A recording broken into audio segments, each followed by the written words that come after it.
Hello जी, Radhe Radhe, good morning. कैसे हैं आप सब? सुबह हो चुकी है और मैंने यहाँ पे रख दिया है गर्म पानी होने के लिए, क्योंकि सुबह के टाइम गर्म पानी पीना बहुत ज़रूरी होता है। और मैं यहाँ पर सिप सिप कर कर अपना पानी पी रही हूँ।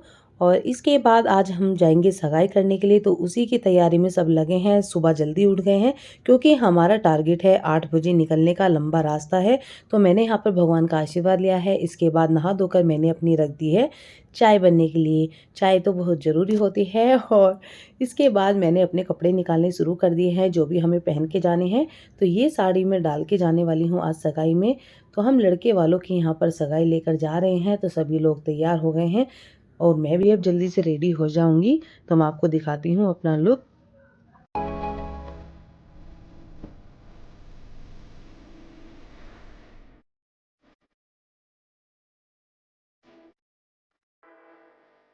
2 घंटे का सफ़र तय कर कर आखिरकार हम लड़के वालों के यहाँ पर पहुँच ही गए हैं।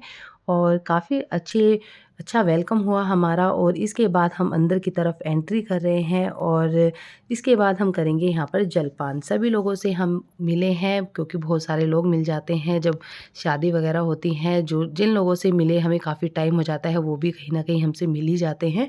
और ये काफ़ी अच्छा लग रहा था। ये जो कॉम्बिनेशन था इनका टेंट का, येलो और वाइट, ये मुझे काफ़ी पसंद आया। इसकी वजह से बहुत ही प्यारा लग रहा था। ओपन में ये टेंट लगा हुआ था, बहुत ही अच्छा लग रहा था। मैंने घर वालों को भी दिखाया था वीडियो कॉलिंग कर कर कि कैसा लग रहा है यहाँ पर। और इसके बाद यहाँ पर सगाई का कार्यक्रम शुरू हो जाएगा। हम लड़की वाले थे तो सगाई लेकर गए थे, तो यहाँ पर सगाई का कार्यक्रम हो जाएगा। तो मैं आपको दिखाती हूँ कि किस तरह से हमारे यहाँ पर सगाई होती है। सबसे पहले यहाँ पर लड़के को पहनाई थी आँचल ने चेन, और इसके बाद सगाई शुरू हो गई थी।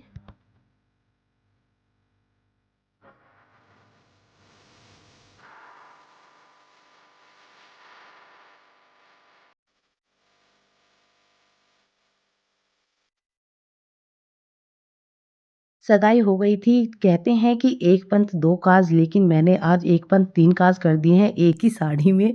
तो यहाँ पर दीदी के, जो हमारी जेठानी है जिनकी बेटी की शादी है, उनके भाई यूएसए से आए हुए थे, तो वो वहीं पे मिल गए थे। तो उन्होंने वहीं पर ही उनको टीका कर दिया था, क्योंकि वो भात नोतने के लिए नहीं जा पाई थी। तो उन्होंने वहीं पर अपने भैया भाभी का टीका कर दिया था। तो हमने इसी तरह से एक जगह बनाई कि वहाँ पर हम उनका टीका करेंगे। तो सभी लोग वहाँ पहुँच गए थे। तो यहाँ पर टीके का कार्यक्रम हो गया था। तो इस तरह से उन्होंने अपने भाई को नोतनी भी दे दी है। इसको नोतनी बोलते हैं। जब वो भात देने के लिए आएंगे उससे पहले टीका होता है। तो भैया भाभी का टीका कर दिया था।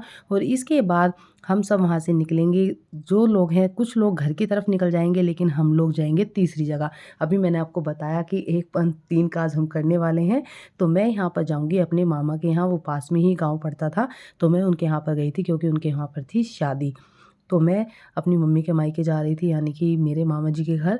तो अब हम वहाँ से निकलेंगे। सभी लोग, जो बाकी के लोग थे, वो घर की तरफ चले जाएंगे और हम तीन चार लोग, मैं, अंतिम और सनोज भैया, और वो हम जाएंगे अपने मामा के यहाँ। जब हम मामा के यहाँ पहुँचे तो वहाँ पर भात लिया जा रहा था।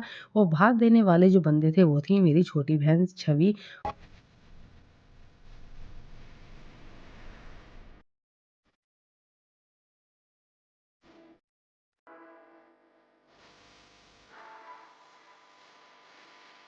हँसी मज़ाक चल रहा था, क्योंकि यहाँ पर मेरी मम्मी खड़ी थी। एक तरफ से ये इनकी बेटी है, दूसरी तरफ से भात देने के लिए आए थे, तो यहाँ पर हँसी मज़ाक चल रहा था। इसके बाद हम दुल्हन से मिलने के लिए चले गए थे।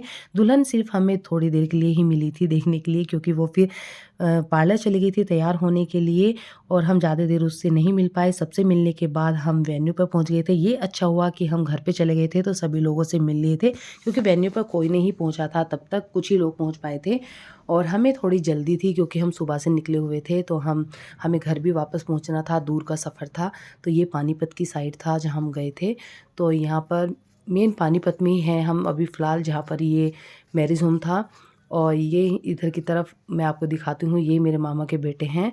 और सनोज भैया साइड में खड़े हो गए थे इनके। और आगे की तरफ हम चलते हैं, अंतिम पहले से ही खड़ी है और हमारे वो भी खड़े हैं। और साइड में है ये हमारे जीजू, मेरी मामा की बेटी है, जो मेरी बेस्ट फ्रेंड भी है, ये उनके हस्बैंड हैं। तो ये इधर खड़े हुए थे। तो इसके बाद मैं आपको चारों तरफ से दिखाती हूँ। तो ये सारा वेन्यू है यहाँ पर, लेकिन कभी कोई भी नहीं आया हुआ था। सिर्फ हम ही पहुँचे थे सबसे पहले, क्योंकि हमें निकलने की जल्दी बहुत थी। तो हम यहाँ पहुँच गए हैं, सबसे मिले हैं जितने भी लोग वहाँ पर थे। ये अच्छा हुआ कि हम घर चले गए थे तो सभी लोगों से मिल लिए थे। फिर यहाँ पर ये स्टेज की तरफ पहुँच गए हैं। इनको फ़ोटो क्लिक कराने का बहुत ज़्यादा शौक है, और फ़ोटो क्लिक कौन कर रहा है ये भी मैं आपको दिखाती हूँ। तो यहाँ पर फ़ोटो क्लिक कर रही है हमारी अंतिम। तो यहाँ फ़ोटो क्लिक कराने के बाद हम अब खाने की तरफ जाएँगे। हमारे जो मामा के बेटे हैं वो बहुत ही प्यारे हैं, बहुत ही अच्छे हैं उनका नेचर। इसी वजह से हम इतनी दूर से उनके यहाँ पे पहुँच ही जाते हैं हर शादी में, क्योंकि वो इतनी इज़्ज़त देते हैं, मान-सम्मान देते हैं बच्चे, और बहुत ही प्यारे लोग हैं।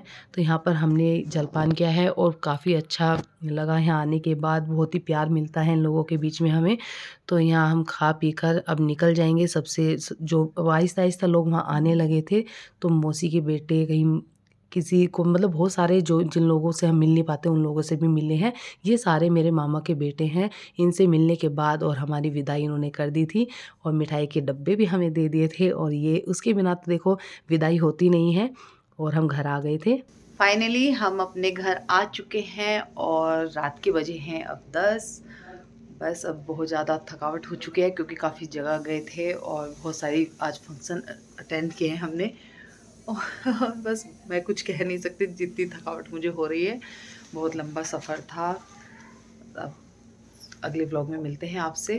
तो चलिए, बने रहिए मेरे ब्लॉग में, और मेरे चैनल को सब्सक्राइब ज़रूर कर लें। आपको मेरी आवाज़ से पता चल रहा होगा कि शादी का घर है और गले सभी के ख़राब हो चुके हैं करीब करीब। चलिए मिलते हैं अब आपसे फिर।